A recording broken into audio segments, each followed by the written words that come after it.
Isso aí.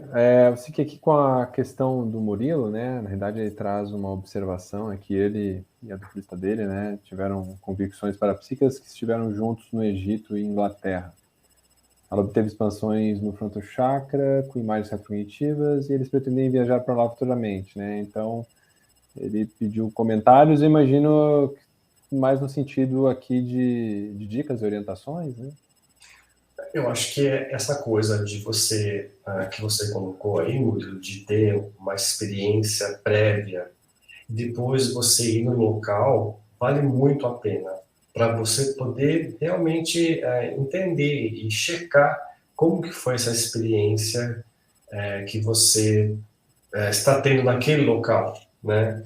Então, acho que é super válido, sim, fazer essa preparação aí. E você viajar, né, para um outro país, para uma outra localidade, ela traz um aspecto muito positivo também, que é no sentido de abrir a cabeça, né? A gente vai ver outras pessoas, outras culturas, outras comidas, outra língua, outro dinheiro. Então, são várias situações diferentes que fala, você vai percebendo e fala assim, nossa, mas caramba, esse mundo é muito grande, né? E eu pensava que sabia de tudo.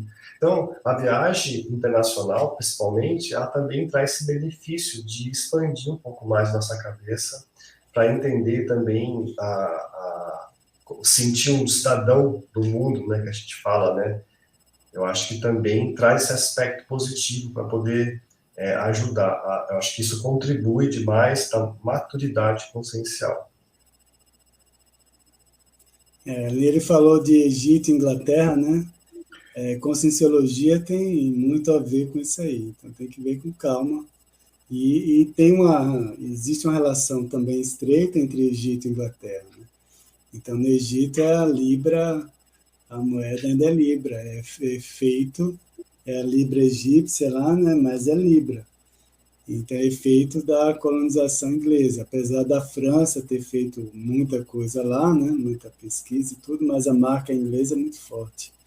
Além do que a própria Rosetta Stone, né? A pedra Rosetta, de decifração lá dos hieróglifos, está lá no Museu Britânico, né?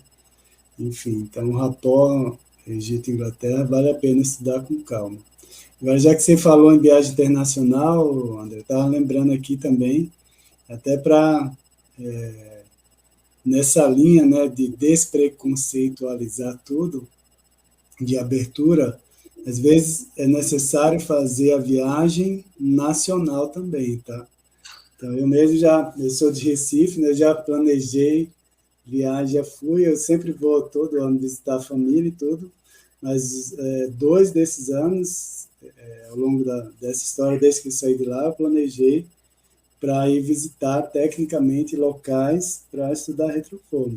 E igual viagem internacional, teve sincronicidade, teve encaixe de, enfim, sinalética e vivências e uma perspectiva diferente de mesmo eu ter nascido no local, você enxergar aquele lugar com outra perspectiva. Até porque quando você compara o local nacional, né, mais recente, o atual, com outros locais mais antigos, né, você tem um parâmetro muito importante ali na autopesquisa, entende?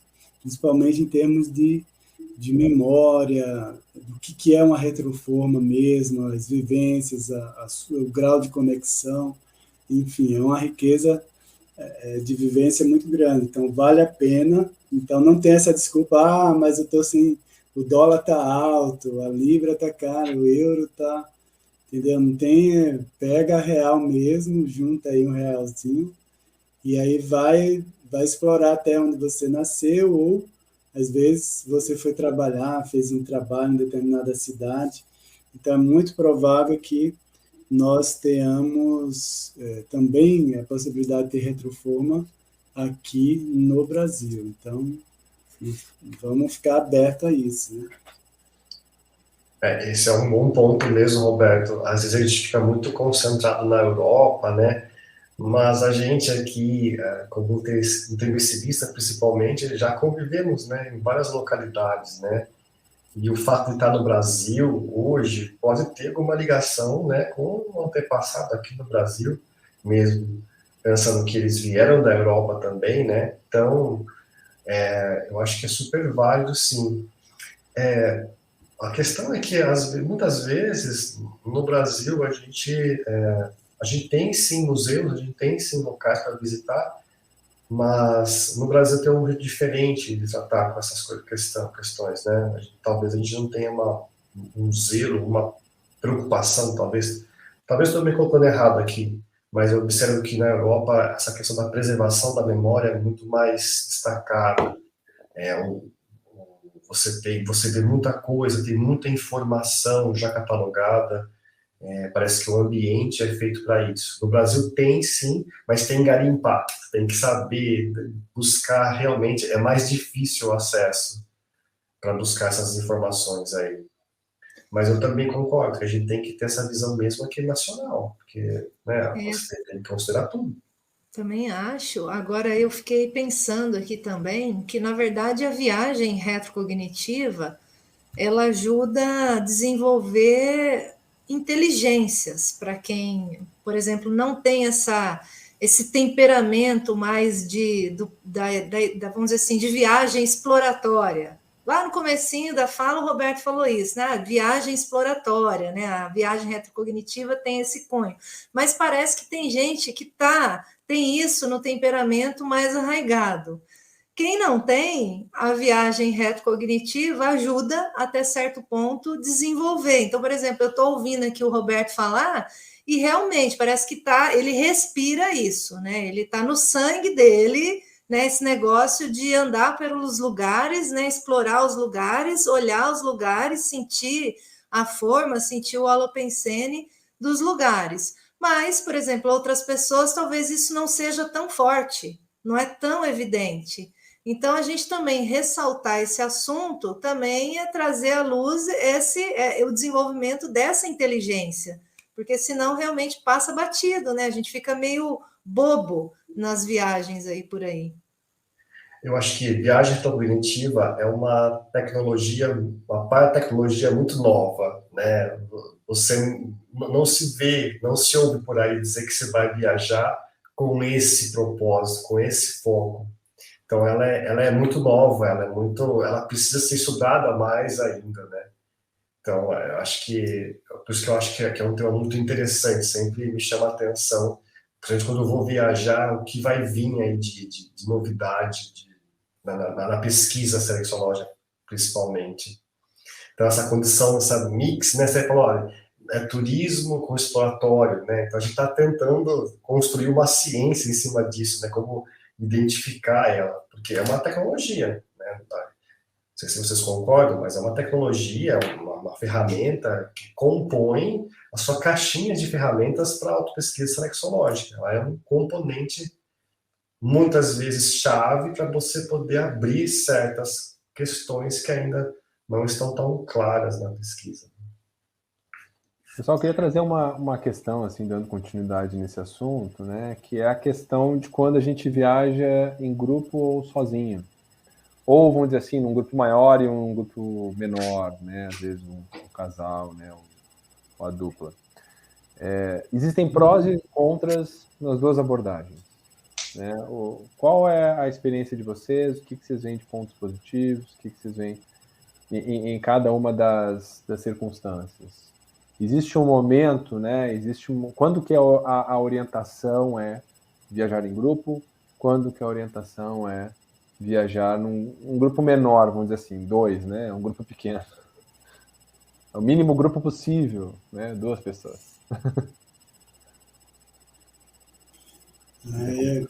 Eu tive experiência das duas, né? Mas eu vejo que, por exemplo, quanto mais difícil o lugar, ou mais complexo, melhor sempre em grupo.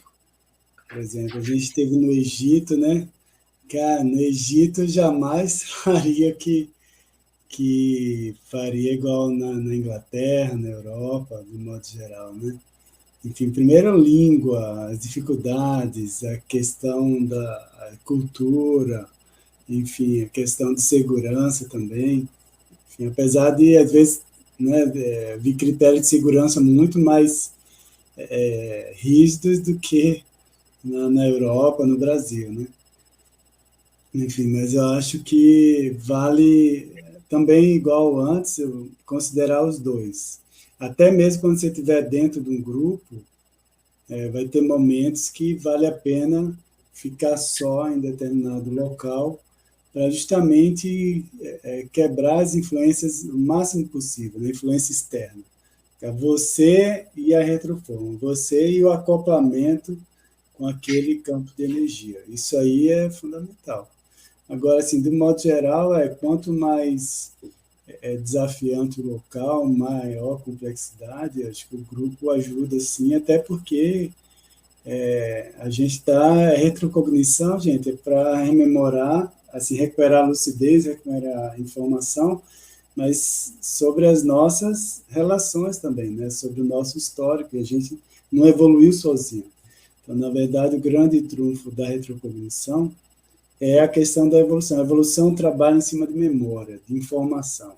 E aí você recicla em cima do quê? Se você não entende, quando você está num grupo, você já... Isso aí ajuda também, pode acelerar, porque você vai espelhando, você vai se vendo, como é que você reage no local, e você já vê os outros colegas como é que reagem. Aí entra no que o André falou.